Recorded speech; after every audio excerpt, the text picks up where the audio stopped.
Welcome back dear friends.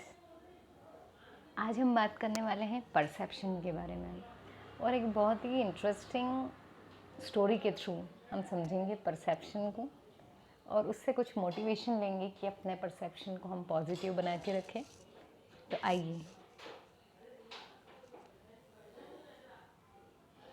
तो जो हमारी स्टोरी है वो शुरू होती है एक राइटर से। छोटी सी स्टोरी है, ज़्यादा टाइम नहीं लगेगा। तो स्टोरी शुरू होती है एक राइटर से। तो जो लेखक साहब हैं वो एक रेस्टोरेंट पे जाते हैं और वहाँ पर कुछ ऑर्डर करते हैं नाश्ता।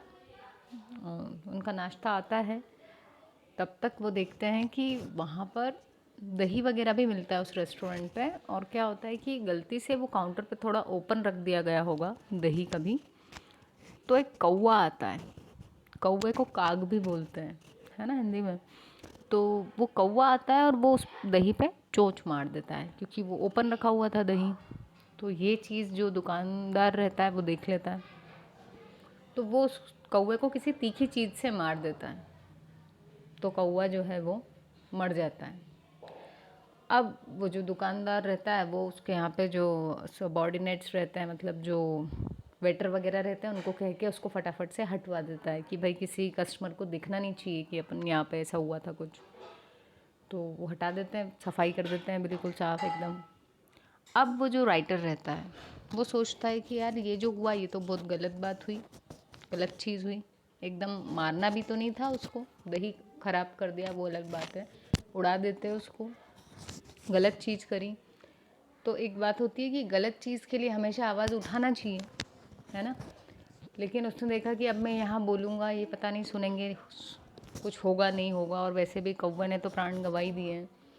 तो क्योंकि वो राइटर था तो वो क्या करते हैं कि वो वहाँ पर दीवार पे लिख देते हैं, काग दही पर प्राण गवायो। ठीक है।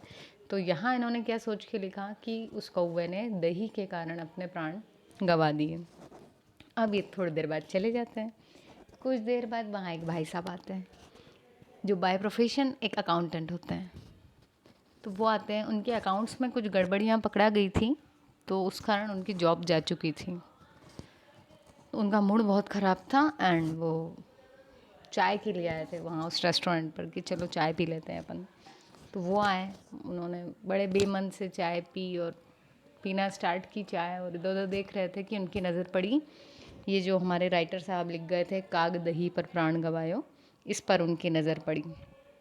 नज़र पड़ी तो उन्होंने इसको क्या पढ़ा, उन्होंने इस लाइन को, अब देखिए क्या लिखा है, ये जो रेड फ़ॉन्ट्स हैं इसको एक साथ पढ़िए। तो उन्होंने लिखा कागद ही पर प्राण गवायो। तो क्योंकि अकाउंट्स था, मतलब कागजों का काम, और कागज़ को कागद भी बोलते हैं, है ना। तो उन्होंने इसको क्या पढ़ा कि कागद ही पर प्राण गवायो, मतलब अभी जो उनकी सिचुएशन थी, मूड ऑफ था और उनको जॉबलेस महसूस हो रहा था, मतलब एक तरीके से जान ही जा रही थी उनकी। तो वो चीज़ उन्होंने उसको वो समझा कि हाँ यार, मतलब कागज़ों पर ही मैंने प्राण गंवा दिए, इतना परेशान हुआ जबरन मैंने उसमें ये जो फ्रॉड वगैरह किया वो कागज़ों के कारण। थोड़ी देर बाद वो चले गए और वो ये चीज़ उनके माइंड में रह गई। ये इनका परसेप्शन था। लाइन क्या थी, काग दही पर प्राण गवायो, उसका मीनिंग कुछ और था। इन्होंने अपनी सिचुएशन के अकॉर्डिंग उसका मीनिंग दूसरा लिया और ये चले गए। अब आए हैं थर्ड नंबर पर एक जेंटलमैन जिनका अभी अभी ब्रेकअप हुआ है। ठीक है। तो ऑब्वियस है कि उनका भी जो मूड होगा वो कैसा होगा, ऑफ ही था। वो आए। अब हाँ, यहाँ हम ये सोच सकते हैं कि मूड ऑफ है तो रेस्टोरेंट पे क्यों गए भाई, पर ये स्टोरी में कुछ ऐसे ही है। ठीक है। तो वो यहाँ पर आ गए। अब जब यहाँ आए तो उन्होंने भी जो भी उनको ऑर्डर देना था वो दिया।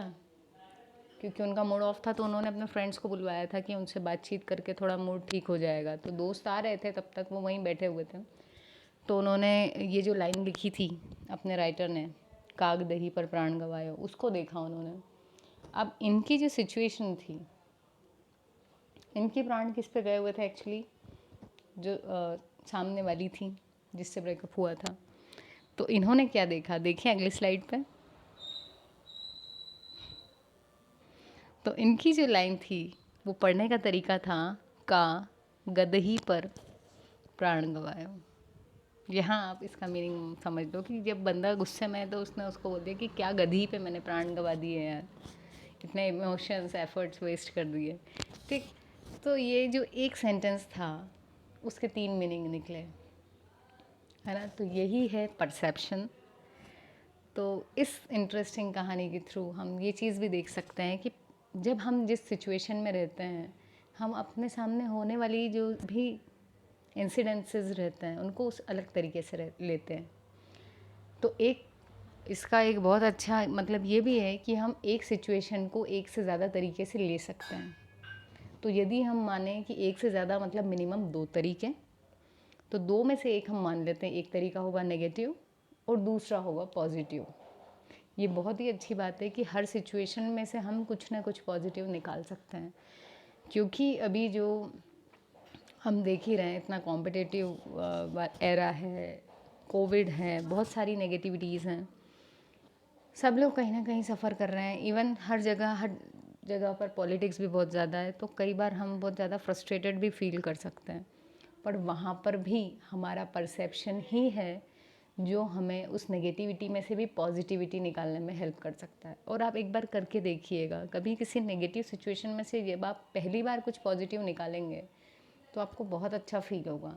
एंड जब आप ऐसा करते रहेंगे तो ये धीरे धीरे आपकी हैबिट बन जाएगी। एंड विनर्स क्या होते हैं, वो भी सेम सिचुएशन से फेस करते हैं, लेकिन वो उनका परसेप्शन अलग होता है और वो नेगेटिविटी में से भी पॉजिटिविटी निकाल लेते हैं और उसके अकॉर्डिंग उसको अपने अकॉर्डिंग कन्वर्ट करते हैं। उस सिचुएशन को वो एक अपॉर्चुनिटी में कन्वर्ट करते हैं, राइट। सो हमें भी यही करना है, अपने परसेप्शन को पॉजिटिव रखना है। लाइफ में जितनी भी चीज़ें आएँ उन सबको पॉजिटिवली हैंडल करें और हर किसी में से कुछ नई अचीवमेंट को हम अचीव करें। आई होप आपको कहानी अच्छी लगी हो। यदि वीडियो अच्छी लगी हो तो प्लीज़ यार आप लोग एटलीस्ट एक कमेंट के लिए इतना टाइम तो निकाल ही सकते हैं, 2 सेकंड का, और वीडियो लाइक भी करें। एंड यदि अच्छा लगा हो तो प्लीज़ डू शेयर और सब्सक्राइब भी करें। Thank you.